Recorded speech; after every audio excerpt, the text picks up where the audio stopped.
Bom, como é que surgiu a ideia do Instituto de Cardiologia? A ideia foi da seguinte maneira. Em 1966, eu havia completado a residência em cirurgia cardiovascular na Faculdade de Medicina. Havia chegado aqui o Dr. Cid Nogueira, que foi o pioneiro da cirurgia cardíaca no Rio Grande do Sul, e que criou e que desenvolveu essa cirurgia. Eu fui residente dele e tinha terminado o período. Aí, claro, a dificuldade de quem vai começar a trabalhar é grande.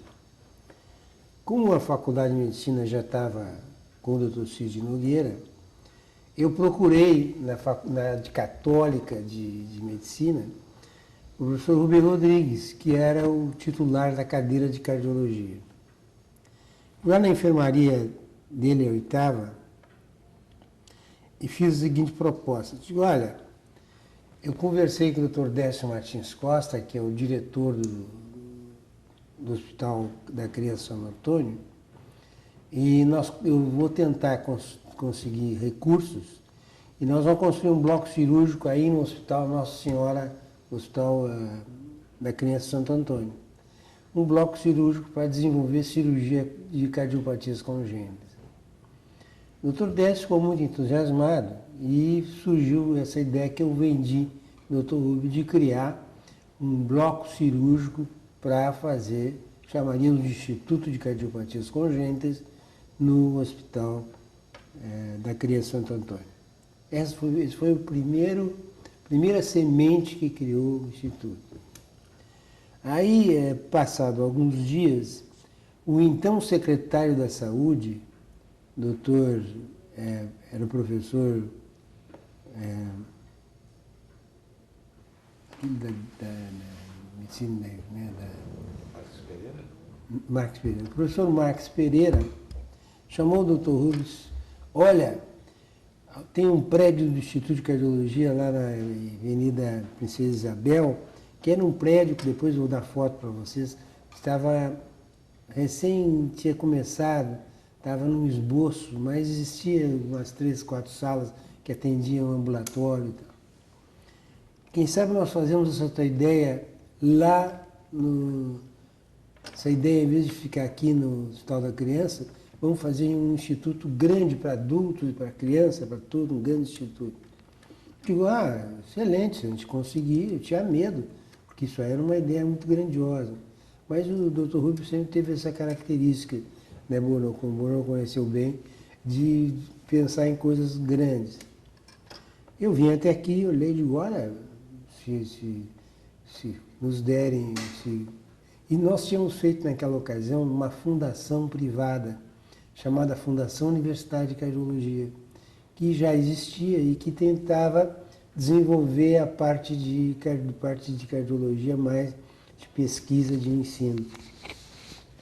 Então, o Marcos Pereira prometeu entregar para a Fundação Universitária de Cardiologia o prédio aqui recém-idealizado, o prédio que era da Instituto de Cardiologia. Foi assim que nós viemos para cá. E aí eu imaginei logo construir um bloco cirúrgico, aumentar o número de ambulatórios, e dei a ideia do Dr. Rubem que seria uma grande coisa. Ele tinha promessa do Dr. Marcos Pereira de conseguir recursos. E assim nasceu a semente que criou o Instituto de Cardiologia. Foi assim. Década de 60, isso? Nós estamos em 1966. Bom, eu terminava naquele instante a residência em cirurgia cardíaca aqui com o Dr. Cid Nogueira. E ele me prometia em 67 ir a São Paulo e ficar com o Dr. Adíbio Jatene lá, fazer outra residência ou completar a residência. Então eu já fui com a ideia de que nós íamos fazer um Instituto de Cardiologia aqui. E eu, naquele instante, eu namorava o Sr. Carlos Melo, que era diretor do Grupo Ipiranga. Então eu pedi para ele que nos desse algum recurso, se fosse necessário, para começar a criar essa fundação e desenvolver os equipamentos para montar aqui um serviço de cardiologia. Ele doou, na ocasião, 10 milhões de reais, que era uma quantia razoável. E com isso nasceu a planta chamada Fundação Universitária de Cardiologia, Instituto de Cardiologia. Foi assim. E uma pergunta ainda em relação a essa época. Vocês começaram a fazer cirurgia cardíaca aqui por volta de que ano? Não, nós começamos a cirurgia cardíaca. Primeiro recebemos dinheiro da Secretaria da Saúde, com o qual foi construído o hospital. O Rubio conseguiu que viesse uma verba. E o governador Alperac Barcelos destinou uma verba aqui para o Instituto, com o qual se fez a obra. Quem fez a obra foi o Melo Pedreira. Então, havia só o esboço disso aqui, então se construiu um hospital, aí se construiu um hospital direitinho, com leitos, tudo, enfermaria, e se construiu o bloco cirúrgico.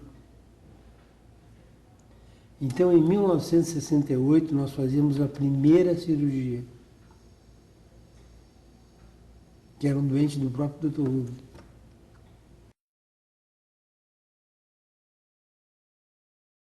Eu fiz a residência com o Cid Nogueira aqui. Mas aqui é onde? Em qual hospital? No departamento de cirurgia da faculdade, lá na Santa Casa.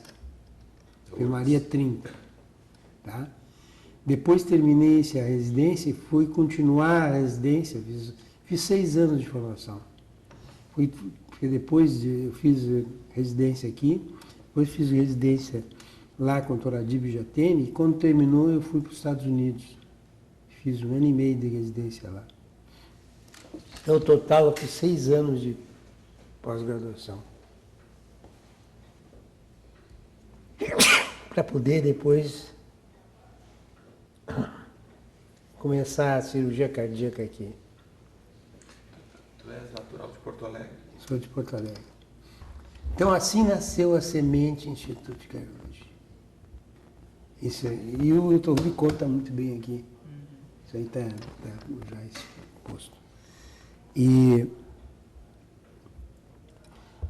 havia aqui um pavilhão, onde está o bloco cirúrgico, que havia puxado para lá. Eu disse, aqui dá para fazer o bloco cirúrgico, vamos fazer em cima desse puxado. E assim foi feito. Estamos no ano de 66. E a primeira cirurgia de transplante do Rio Grande do Sul? A primeira cirurgia de transplante nós fizemos no dia 2 de junho de 1984. Foi a retomada dos transplantes no Brasil. Por que a retomada?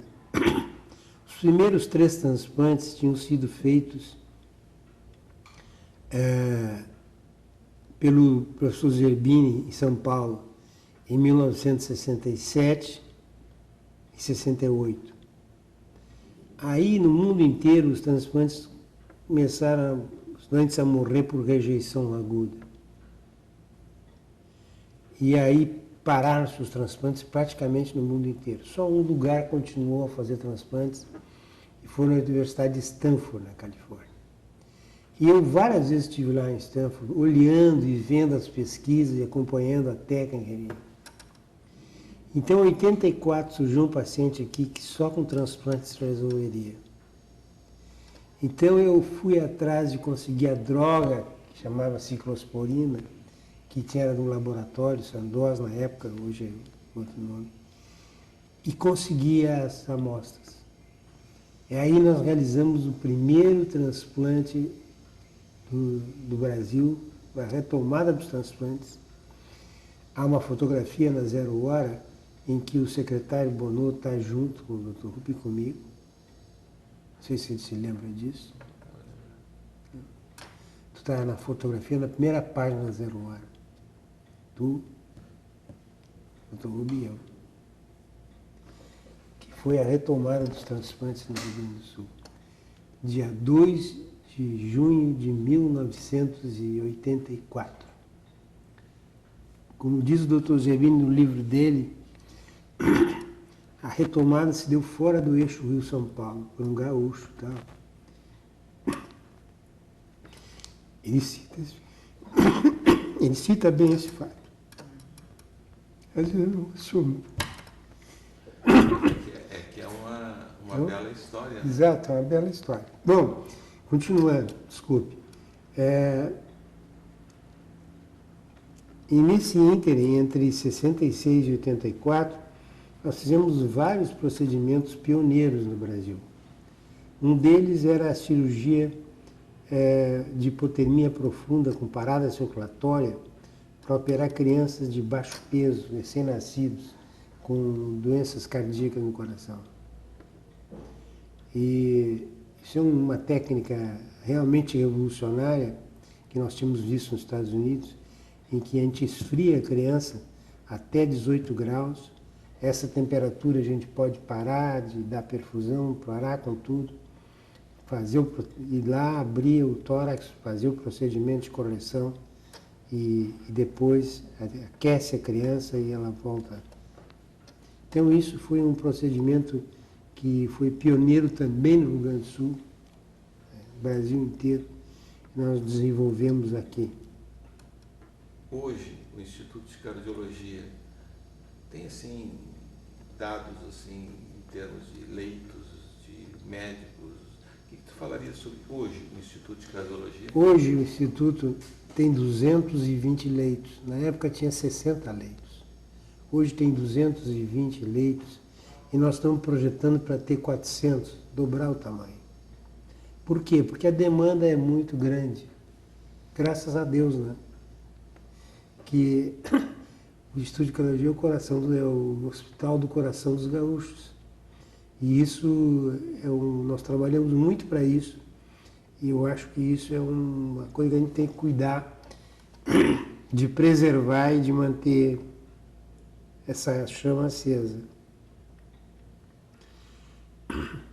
E atualmente existem muitos trabalhos e muita pesquisa sendo feita em várias áreas. Por exemplo, na área de células-tronco, para empregar em pacientes, nós estamos empregando durante a cirurgia e sem cirurgia também, com procedimentos, que é simplesmente com uma incisão pequena injetar células-tronco. Plasmídio, que é um outro produto de pesquisa também, e muitas pesquisas também na área do transplante, usando drogas diferentes, enfim, usando a mesma técnica, mas ao mesmo tempo desenvolvendo várias nuances que correspondem ao transplante cardíaco. Então, essa é a característica do Instituto. Ele sempre procurou inovar de alguma maneira, trazendo tudo aquilo que nos Estados Unidos, no exterior, se desenvolve, a gente desenvolve aqui. Não ficamos atrás em nada. Essa é uma característica que nós temos aqui. Qual seria, assim, a importância, se olharmos o Instituto do ponto de vista internacional? Muitos dos cirurgiões e médicos dos Estados Unidos vêm aqui e nós montamos os nossos para lá, para ver esse intercâmbio. Isso é fundamental, porque os Estados Unidos continua sendo o país com mais desenvolvimento em cardiologia. Então nós fazemos essa troca de informações com eles lá e eles aqui. Vocês recebem estudantes de outros países? Recebemos vários estudantes da América Latina toda a América Latina. Então se tornou um centro de formação e a gente faz de tudo para manter vamos dizer assim, esse convênio com os outros serviços de cardiologia, porque é importante para projetar o Instituto no sentido de desenvolver técnicas aqui. E hoje existem 1000 cirurgiões espalhados por toda a América Latina e que fizeram a formação aqui conosco. Isso é muito interessante. Para vocês terem uma ideia, nós temos 400 cardiologistas que foram formados aqui, que estão no interior do Rio Grande do Sul e estão em muitas partes do Brasil, Mato Grosso do Sul, Santa Catarina, em vários lugares. São oriundos daqui. Então, como diz bem o doutor Adib, a instituição que não ensina morre. Então, esse é o nosso grande lema. A instituição que não ensina morre. Então, isso, mantemos a chama acesa graças a justamente o ensino e o treinamento de residentes. Hoje, os residentes de cirurgia, existem cirurgiões em Caxias, em Passo Fundo, em Santa Maria, todos formados aqui. Lá em Uruguaiana agora está se formando serviço lá, o oriundo daqui. Então, é a contribuição que o Instituto está dando para desenvolver a cardiologia, a cirurgia em todos os vários pontos do Rio Grande do Sul. Nós não temos medo de concorrência, né? Fazemos questão de formar gente e mandar fora.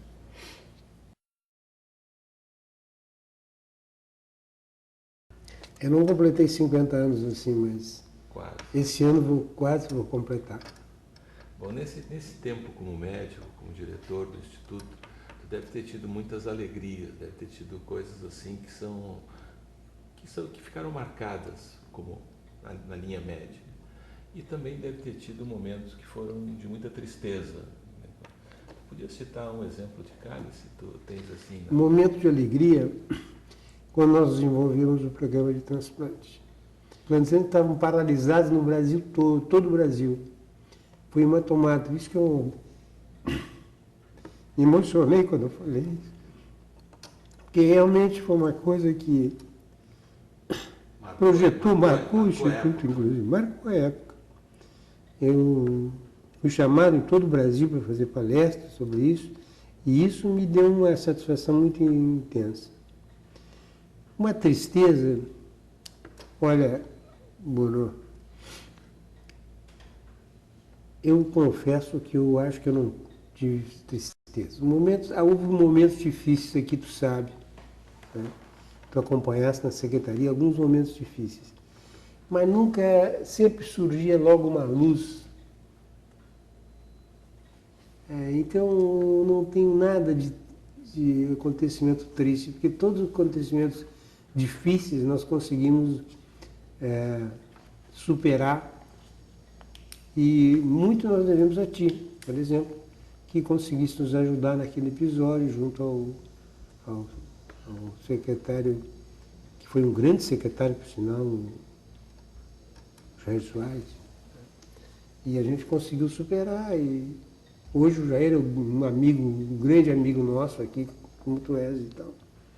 Então são momentos que marcaram, que a gente conseguiu superar tudo isso e está de pé, a instituição está de pé.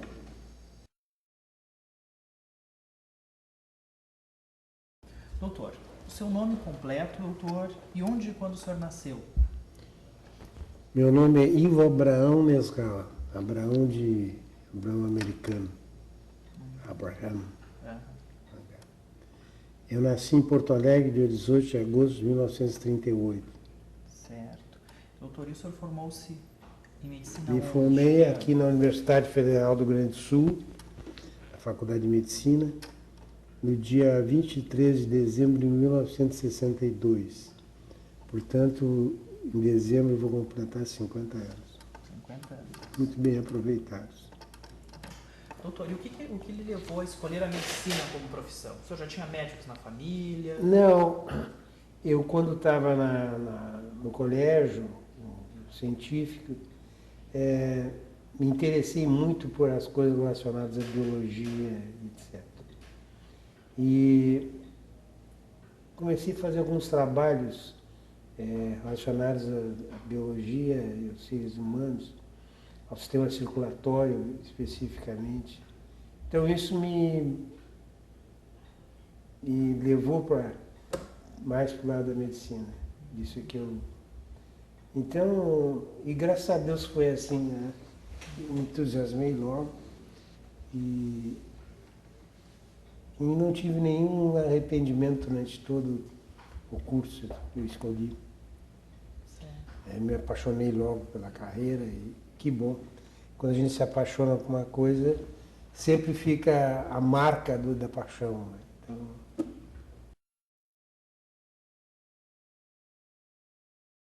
Doutor, ainda no seu período de estudante, né, as suas aulas eram ali no antigo prédio da Faculdade de Medicina? aquele prédio que hoje está Biociências, né? Isso. Desse período, doutor, o senhor recorda de alguma coisa que tenha lhe marcado? A questão dos seus professores? Olha, o que eu me lembro muito da vida de estudante, eu tive muitos professores interessantes, eles ficaram amigos da gente. Essa era a característica da faculdade da época. Os professores conheciam todos os alunos e ficavam amigos.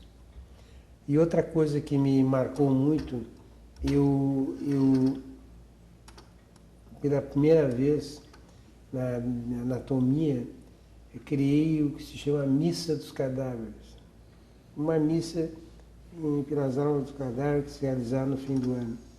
E que até hoje continua lá, e os alunos me chamaram para assistir uma vez, eu fui assistir a missa.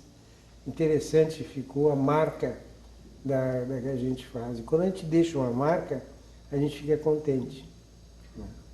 Doutor, mas nos explica um pouquinho o que é a missa dos cadáveres. Como os cadáveres eram indigentes que estavam ali, não tinha nenhuma. Então eu criei uma missa por eles, para uma alma, porque eram pessoas que eram abandonadas depois iam para uma vala comum. Então eu achei que tinha que criar uma missa para eles e tal. Foi uma ideia que eu tive. Outra coisa que me lembrou muito, que me deixou muito satisfeito, quando eu estava no 4º ano de medicina, eu criei uma coisa chamada Serviço Médico das Vilas Populares. Com o prefeito, eu acho que foi Loureiro da Silva, se não me engano. Então a gente usava os ônibus que estavam, por exemplo, os livros estavam em desuso, e fazia os ônibus, botava nas vilas, Vila dos Marinheiros, vinha pegava cada vila, botava, e tinha um estudante que atendia lá, um colega, eu atendia também. Estudantes atendiam lá gratuitamente a população, recolhíamos amostra grátis de todos os laboratórios e criávamos assim um serviço médico das vilas populares. Foi uma coisa muito gratificante para mim, eu gostei de ter feito isso. Interessante mesmo. Muito, muito bom. Muito bom.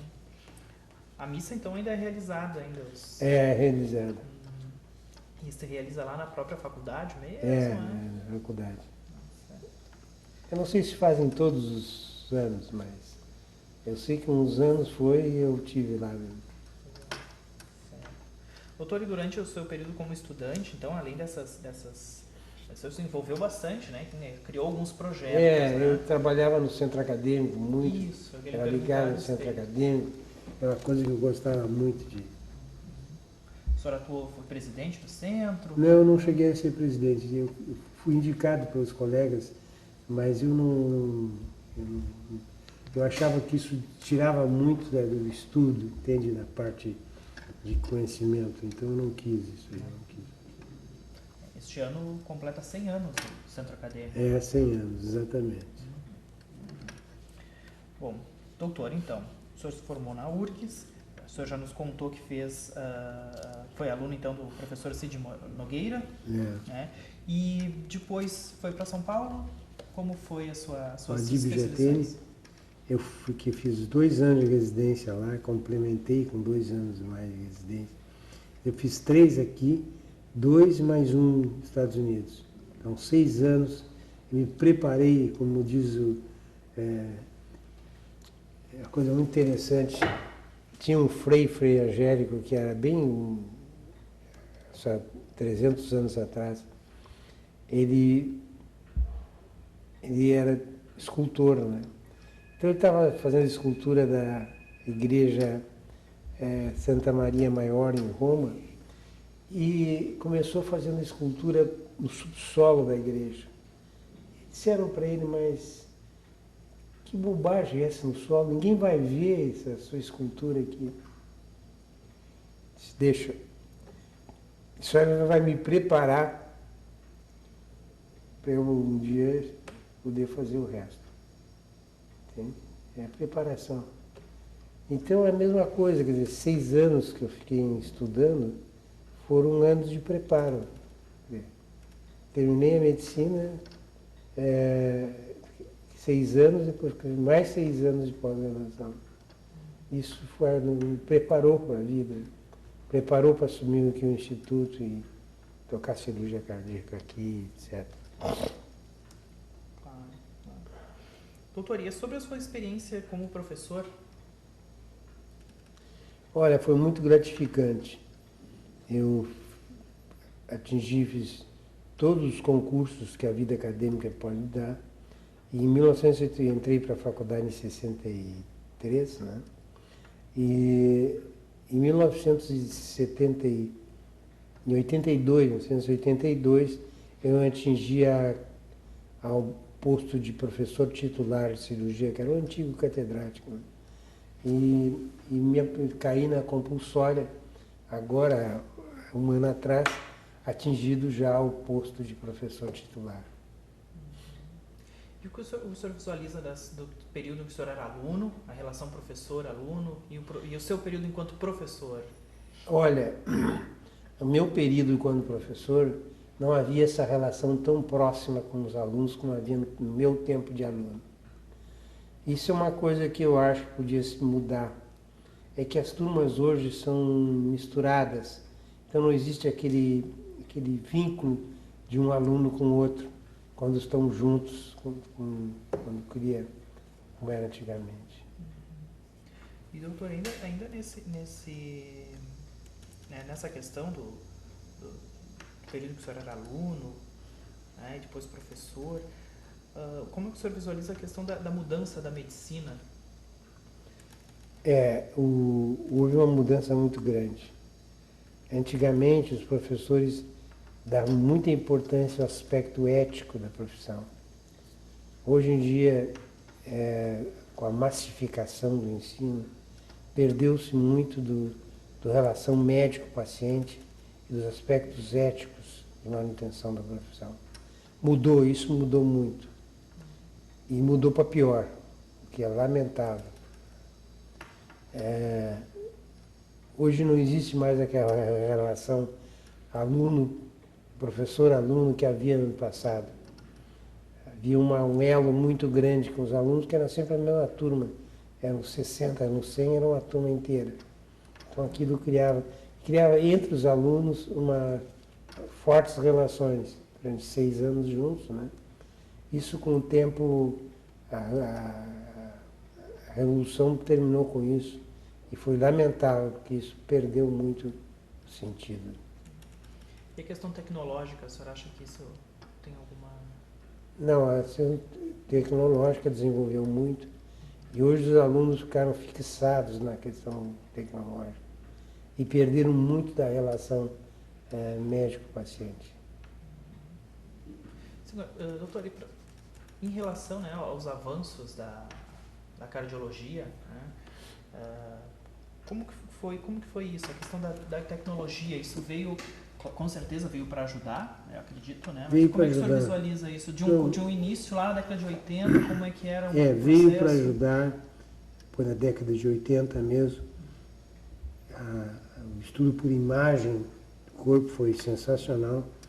Só que com o desenvolvimento da tecnologia, a incorporação da moderna tecnologia, o que é importante também, os alunos perderam muito daquela relação médico-paciente. Então o aluno ficou muito aprendendo a ver imagem. E não conseguia ver o paciente como um ser humano integral. A relação médico-paciente mudou. Isso foi ruim para os pacientes, ruim para a medicina deles. Então isso hoje é uma coisa lamentável que aconteceu com a medicina. E eu, como professor até agora, o que eu lutei muito para que os alunos perdessem essa visão só de medicina por imagem e que não perdessem aquela visão fundamental que é a relação médico-paciente, a relação emocional que deve haver entre o médico e o paciente.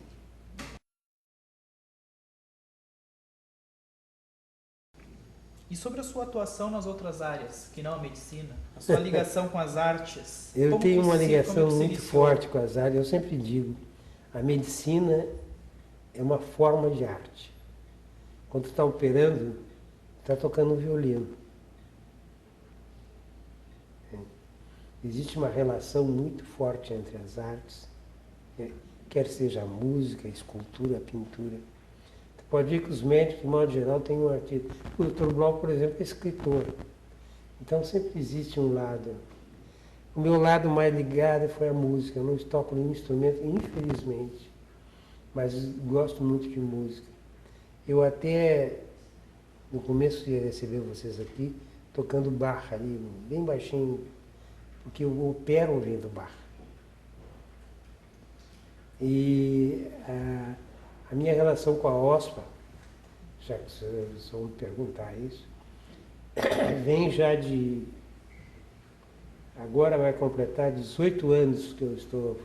Fui na primeira fase presidente de 91, não, de 83 a 91, depois voltei de novo em 2013 e vou completar 20 anos agora no fim desse período de governo. Espero terminar o teatro nessa fase. Aí eu posso ir embora. Está feita a minha função. Eu gosto muito, a OSPA é uma coisa que me dá uma satisfação grande. Grande alegria de ver ela progredir.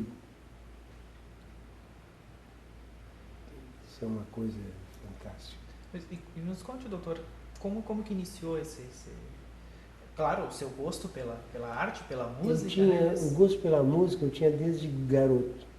Era uma coisa interessante, eu era aluno do Colégio Rosário. Naquele tempo, a Pontifícia Universitária Católica funcionava junto ao Colégio Rosário, na Independência, na esquina.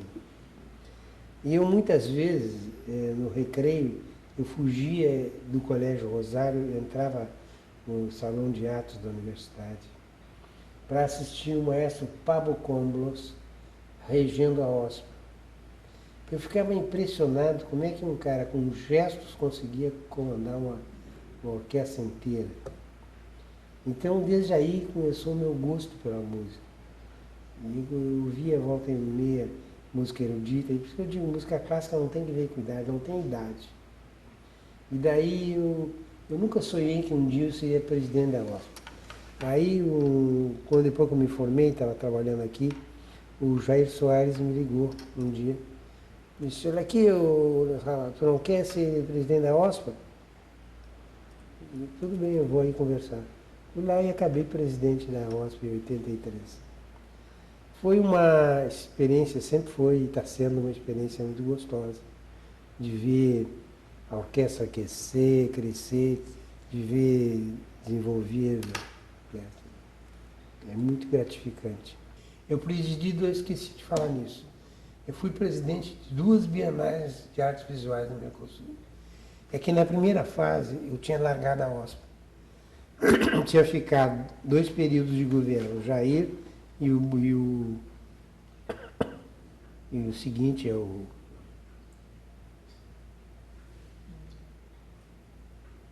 Colares. Aí eu saí e quando eu saí, eu fiquei sem nenhuma atividade cultural. Aí me convidaram em seguida, do 93, para presidente de uma Bienal. E aí, em seguida, insistiram para eu ficar próximo. Eu fiquei próximo. Por 2 períodos, 4 anos eu fiquei envolvido com as bienais. Para mim era um desafio, porque eu não conhecia nada de artes plásticas. Então, o contato com os curadores, o contato com os artistas, me fez aprender uma coisa que eu não conhecia, que é artes visuais. E eu gostei muito, aproveitei. É aquilo que eu digo, todo médico tem muito de artista.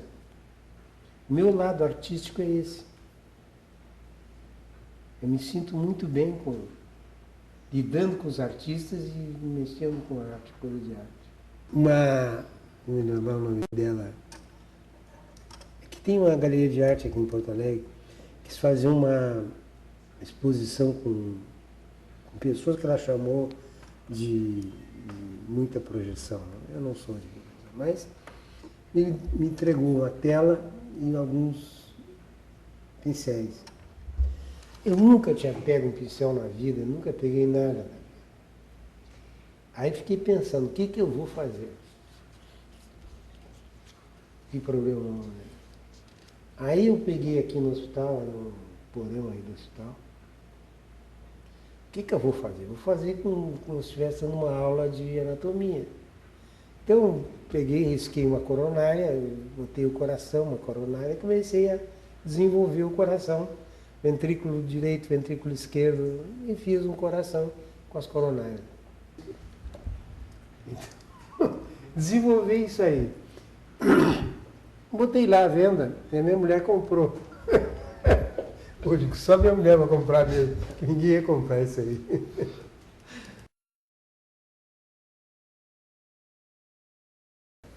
Em 1993, o Dr. Bonô, secretário da Saúde, me procurou e disse, olha, eu estou com um problema muito sério lá em Alvorada, Cachoeirinha também.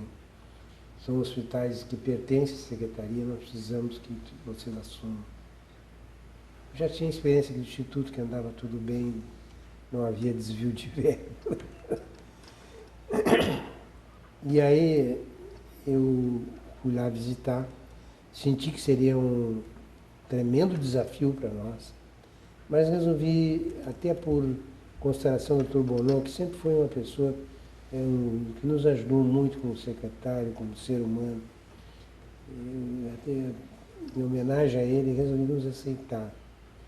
E há 9 anos, como eu disse, nós estamos cuidando do Hospital de Alvorada, de Cachoeirinha. E transformamos o hospital. Hoje é um hospital modelo, funciona muito bem. E depois, mais tarde, nós assumimos de Viamão, que é um hospital que ia fechar nas freiras. Então, e mais recentemente, há 2 anos atrás, o Brasília, que tinha um Incor Brasília lá, vocês deviam falar certo? O Incor teve 1000 problemas, teve que sair de lá. E tinha que indicar um nome de um hospital de cardiologia do Brasil que fosse. E o nome indicado foi o Instituto de Cardiologia do Rio Grande do Sul. E hoje nós temos um tomos contra o Hospital de Brasília.